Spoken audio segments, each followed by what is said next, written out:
Children, today we are going to learn some basic concepts of pulley block system. This is single fixed pulley and we have suspended two blocks with the pulley. Block number 1, block number 2. Now observe carefully, when gravity pulls these two blocks downward, these two blocks pull the string in downward direction, and you can understand that this pull is experienced by the pulley. Now where this pull is experienced, at the contact points, this pull is experienced through the string. Now since the force exerted by the string is known as tension force, so the strings pull this pulley in downward direction because these two blocks are pulling the string down. I am repeating my point. The blocks pull the string downward. In turn, the string pull the block in downward direction, and that pull, which is tension force, is experienced by this pulley at this point and at this point. We show these forces like this. The tail of the force is at the pulley and the direction in downward direction. So these two forces are tension force experienced by the pulley.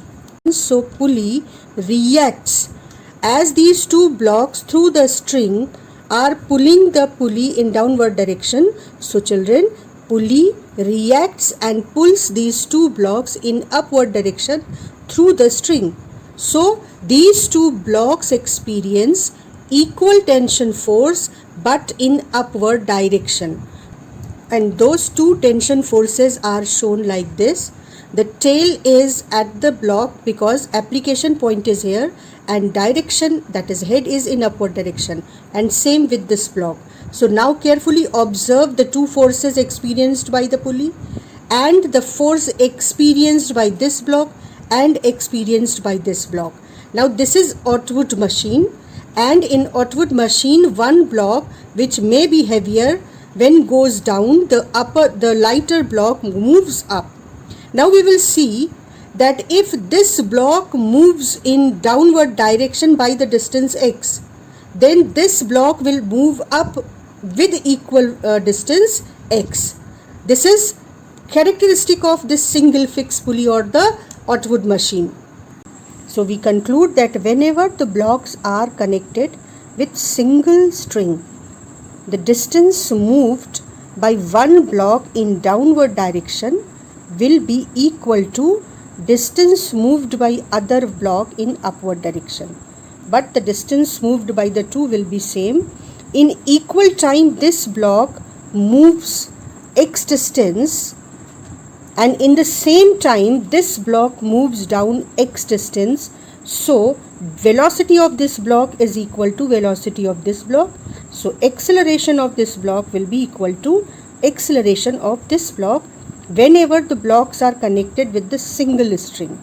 Now look at this arrangement. In this arrangement, one single pulley and one movable pulley, single fixed pulley and movable pulley is used, right? अब देखो, ये वाला block से जो string गई है वो इस ब्लॉक से होते हुए मूवेबल पुली से पास होते हुए सिंगल फिक्स्ड पुली के इस पॉइंट से फिक्स्ड है. अब इस ब्लॉक को ध्यान से देखो, इस ब्लॉक को दो स्ट्रिंग्स होल्ड कर रही हैं. मैंने यहाँ पर इस ब्लॉक को सपोर्ट से रखा हुआ है. जैसे ही हम इसे रिलीज़ करेंगे, ये नीचे की ओर ग्रेविटेशनल पुल की वजह से दौड़ेगा. तो इन दोनों स्ट्रिंग्स ने इस ब्लॉक को होल्ड कर रखा हुआ है.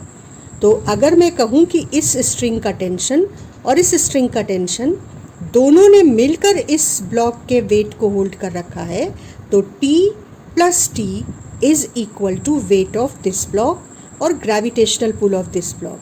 जबकि इस ब्लॉक को सिर्फ इस स्ट्रिंग ने होल्ड करके रखा है, तो इसके वेट को सिर्फ एक टेंशन फोर्स बैलेंस कर रहा है. तो समझने वाली बात यह है कि जब ये ब्लॉक ग्रेविटी की वजह से नीचे जाएगा, तो इस पर ऑपोजिट डायरेक्शन में केवल स्ट्रिंग का ये टेंशन फोर्स ऊपर की ओर एक्ट करेगा, जबकि इस ब्लॉक को दो स्ट्रिंग के टेंशन फोर्स ऊपर खींचेंगे और ये ब्लॉक ऊपर जाएगा। जब ये ब्लॉक ऊपर जाएगा तो इसको ग्रेविटेशनल पुल नीचे खींच रहा होगा, लेकिन इन दोनों फोर्सेस से वो पुल अगर कमज़ोर होगा तो ये ब्लॉक ऊपर जाएगा, और अगर ग्रेविटेशनल पुल टेंशन फोर्स से स्ट्रांग होगा तो ये ब्लॉक नीचे जाएगा। तो अब ये समझने वाली बात है कि इस केस में जो पुली है उसको 3 स्ट्रिंग्स नीचे की ओर खींचेंगी। ध्यान देना, ये दोनों ब्लॉक्स ग्रेविटी की वजह से स्ट्रिंग्स को नीचे खींचेंगे, तो 3 स्ट्रिंग्स इस पुली को नीचे खींचेंगी, T plus T plus T। और ये पुली को जब ये 3 स्ट्रिंग नीचे खींचेंगी इन दोनों के वेट की वजह से, तो ये पुली इन 3 स्ट्रिंग्स के ज़रिए इन दोनों वेट्स को ऊपर खींचेगी। तो एक ये टेंशन फोर्स, एक ये टेंशन फोर्स और एक ये टेंशन फोर्स स्ट्रिंग्स पे ऊपर की ओर लगेगा। ये दोनों टेंशन फोर्स इस वेट पर लगेंगे और ये टेंशन फोर्स इस वेट पे लगेगा। तो अगर हम फोर्सेस को समझ गए हैं तो अब हम ये देखेंगे कि इस केस में जिसमें कि 2 स्ट्रिंग्स एक मास को होल्ड कर रही हैं जबकि दूसरे मास को सिर्फ एक स्ट्रिंग होल्ड कर रही है, तो ये मास अगर x डिस्टेंस नीचे जाएगा तो ये वाला मास कितना ऊपर जाएगा, ये इंटरेस्टिंग है समझना भी और देखना भी। Now carefully observe the 2 motions. If I am displacing this block by 2 centimeter, this block which is holded by the 2 strings will move 1 centimeter only. So this is, we start 1 and 2. When this block moves down by 2 centimeter, just observe this block moved only 1 centimeter. Observe it carefully once again. 1, 2, and this block is moved up by 1 centimeter, which is holded by the 2 strings. So what conclusion do we have? We conclude that if 2 strings are holding an object, तो जो ये अगर x centimetre नीचे जा रहा है तो ये सिर्फ x by 2 ऊपर जाएगा। ये 2 सेंटीमीटर नीचे गया था तो ये केवल 1 सेंटीमीटर ऊपर गया था। तो इसीलिए इसकी वेलोसिटी अगर v है तो इसकी वेलोसिटी v by 2 होगी। इसका एक्सेलरेशन अगर a है तो इसका एक्सेलरेशन a by 2 होगा। तो हमने क्या रियलाइज़ किया और हम डायग्राम में उन फोर्सेस को कैसे दिखाएंगे कि ग्रेविटेशनल पुल दोनों ब्लॉक्स को नीचे खींचता है। इसकी वजह से दोनों स्ट्रिंग्स नीचे की ओर एक फोर्स एक्सपीरियंस करती हैं जिसे हम टेंशन बोलते हैं, और ये दोनों फोर्सेस इस पुली को भी एक्सपीरियंस होते हैं। तो जब ब्लॉक ने पुली को स्ट्रिंग के थ्रू फोर्स लगाया तो पुली ने ब्लॉक को भी ऊपर की ओर स्ट्रिंग के थ्रू रिएक्ट किया और खींचा। तो पुली पर 2 फोर्सेस लग रहे हैं, T एंड T। लेकिन यहाँ ये एक बात बहुत इम्पॉर्टेंट है कि पुली भी मासलेस है, फ्रिक्शनलेस है, एंड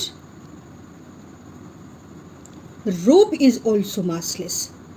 तो जब ये दोनों कंडीशंस फुलफिल होंगी तो ये जो टेंशन फोर्सेस है ना, ये सेम स्ट्रिंग में सेम होंगे। तो अब पुली को 2 फोर्सेस एक्सपीरियंस हो रहे हैं नीचे की ओर, और ये दोनों फोर्सेस जब ये कोशिश करेंगे कि पुली को नीचे खींच लें तो रिजिड सपोर्ट इसको ऊपर की ओर होल्ड करके रखेगा। तो एक्चुअली पुली के ऊपर एक फोर्स लग रहा है ऊपर जो रिजिड सपोर्ट होल्ड कर रहा है, और 2 फोर्सेस स्ट्रिंग के थ्रू लग रहे हैं नीचे। ब्लॉक ए पर भी 2 फोर्सेस लग रहे हैं, एक ग्रेविटेशनल पुल नीचे की ओर और एक स्ट्रिंग का पुल ऊपर की ओर, और ये दोनों एक्शन रिएक्शन है इसलिए दोनों सेम है। इसी तरह से बी पर भी एक फोर्स लग रहा है, नीचे की ओर ग्रेविटेशनल पुल और ऊपर की ओर स्ट्रिंग का फोर्स टेंशन फोर्स। इसके अलावा अभी हम लोगों ने देखा कि अगर ब्लॉक ए x डिस्टेंस ऊपर जाएगा तो इस अरेंजमेंट में ब्लॉक बी x डिस्टेंस नीचे जाएगा। तो जो वेलोसिटी इसकी ऊपर जाने में है वही वेलोसिटी से ये नीचे आएगा, क्योंकि तभी स्ट्रिंग की टाइटनेस मेंटेन रहेगी। अगर कोई भी तेज़ चलेगा दूसरे से तो फिर स्ट्रिंग में लूज़ हो जाएगा, टाइट नहीं रह जाएगी या ब्रेक हो जाएगी। इसी तरह से एक्सेलरेशन ए का और बी का सेम होगा। लेकिन अगर हम इस कॉम्बिनेशन की बात करें तो ये बिल्कुल डिफरेंट था। हमने देखा कि जब ये दोनों ब्लॉक नीचे की ओर ग्रेविटेशनल पुल एक्सपीरियंस करते हैं तो क्योंकि इस ब्लॉक को दो स्ट्रिंग्स ने थाम रखा है तो ये दोनों स्ट्रिंग्स के थ्रू पुली के ऊपर फोर्स नीचे की ओर लगाता है इस तरह से। और फिर जो स्ट्रिंग है या कह लो पुली है, जब वो नीचे की ओर स्ट्रिंग के थ्रू फोर्स एक्सपीरियंस करती है तो वो स्ट्रिंग को ऊपर खींचती है। या यूँ कह लो कि जब ये दोनों ब्लॉक्स पुली को स्ट्रिंग के थ्रू नीचे खींचते हैं तो पुली इन दोनों ब्लॉक्स को स्ट्रिंग के थ्रू ऊपर खींचती है। अब क्योंकि स्ट्रिंग यहाँ पर इस ब्लॉक और पुली के दो स्ट्रिंग्स होल्डर हैं और इस ब्लॉक को केवल एक स्ट्रिंग होल्ड कर रही है तो ऑब्वियसली इसको दो टेंशन फोर्सेस होल्ड करेंगे, जबकि इसको सिर्फ एक टेंशन फोर्स। तो इस तरीके से अगर तुम देखो तो इस ब्लॉक को T+T होल्ड कर रहा है तो T+T इसे ऊपर चलाने के लिए रिस्पॉन्सिबल होगा और ग्रेविटेशनल फोर्स W इसको ऊपर जाने से ऑब्स्ट्रक्शन लगाने के लिए रिस्पॉन्सिबल होगा। और ये जो ब्लॉक है इसको T फोर्स और W फोर्स सिर्फ एक टेंशन और एक वेट ग्रेविटेशनल पुल लग रहा है, और अगर ये ब्लॉक नीचे जा रहा होगा तो इसे ग्रेविटी नीचे खींचेगी तो सिर्फ एक टेंशन फोर्स इसको अपोज करेगा।